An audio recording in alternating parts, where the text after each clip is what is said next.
Hello everyone, and welcome back to my channel.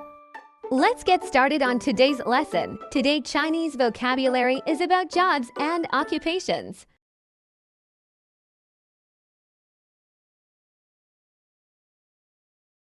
护士，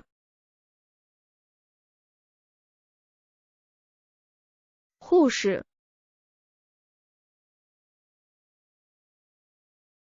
医生，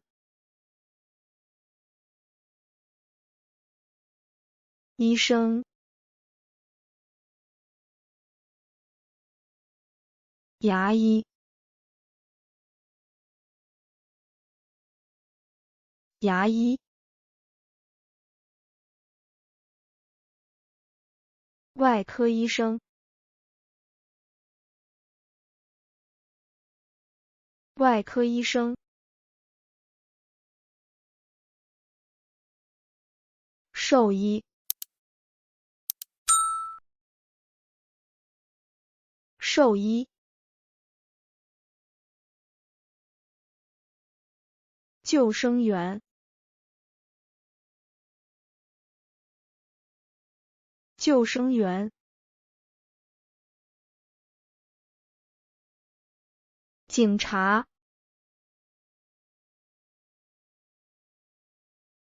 警察，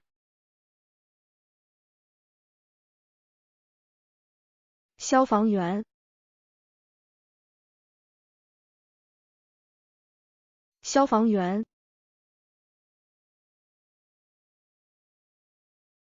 建筑工人，建筑工人，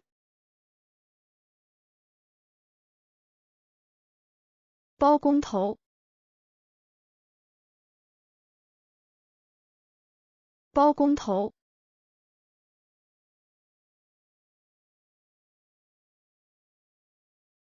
That's the end of today's lesson and also a homework too. Remember to do your homework. We'll see you in the next video. Thanks for watching.